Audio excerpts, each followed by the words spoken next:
G'day everyone, thanks for joining me.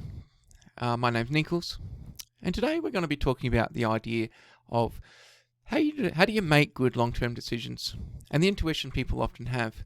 So let's move a little closer.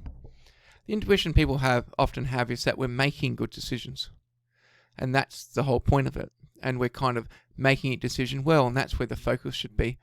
My argument is that's not the case. It's not actually decisions that matter. It's good information practices that enable those good decisions. That's what you should focus on. What that means is that the subjective effect of that is that it appears that the path is simply being revealed rather than you deciding. So I understand the religious connotations of this. Some people feel as if God's revealing the path. I guess I don't have a religious bent on it. But it is just the case that with good information practices, you are likely to feel as if the path is getting revealed and you're just following something that's already determined. And your job at that point is simply to find the courage at each point to follow the path, to fight with all you have to follow that path. Whereas with poor information practices, it feels like you're always getting lost in indecision. So the question, I guess, is what is good information practices? Good question. Well, basically, it's high quality, low quantity. It's basically the same as eating. Information diet to me is very similar to normal diet, like eating diet. So high quality information. Make sure that you have things that are factual. The more factual things you have about the world, the more likely you're going to make decisions that align with reality and that are going to produce the outcomes that you want. So good information habits, positive stuff that's helping you out. Find out about whatever interests you in the world. So good information habits. High quality information, things like audiobooks, books, YouTube channels, the ones that are actually more positive rather than more political. I think there's definitely a place for understanding political stuff, but really you want to get those deeply scientific things. You want to get that high quality scientific information, but you don't need to have a whole lot of it. The main thing really is you need to have the time to consider stuff in the quietness of your mind. So a mindfulness practice, at times when you're alone, times when you really do have time to consider things, a routine practice, both daily and I would argue a little bit on the weekend as well, I think is essential for good decision making. I do as I say, not as I do. The other thing I think is really important is having some sort of diarization, some sort of recording process, because I think the world is far too complex for us to be able to keep it all in our heads, and it seems very important to just for our own mental well-being to be able to record stuff. So keeping a daily diary or some sort of routine diary I think is really important.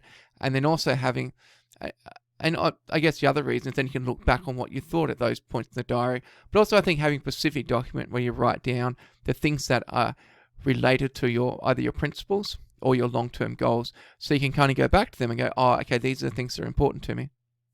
And then from there, you tend to then develop your aims, develop your goals, and therefore the path kind of reveals itself. I think that the other thing I would probably say is that having professional mentors, or at least having friends and people that you trust, the people that are at the place where you want to be, they're really important. And I suggest for myself and for everyone, I suggest having at least one professional mentor in the mix, or professional colleague or professional trainer, whether that's a mentor at work, whether that's someone that you see through work. A lot of these work areas have professional counselling that's available to you for free, whether or not it's just Lifeline. I'm not sure if in Australia they've got something called Lifeline. Whatever it is, just having professional friends, professional mentors, someone who's objective and is not part of your circle that you can trust and talk to. So really what I'm saying is that there's all the information in the world for you to make good decisions. It's about developing good information habits. That's really the key. And then those decisions will just kind of make themselves as you go. Probably the last thing to say is, look, you actually don't have to decide very much, to be honest. Most of what we think about as decision making, get that around here, is usually compulsive thinking about the future. So my motto is basically the smallest decisive step along the path. If that first step that you can take along a decision is really clear, and it doesn't take much commitment and it's reversible, then there's really no more thought required. Just take that first step, do that move. For instance, suppose I wanted to buy a house, right?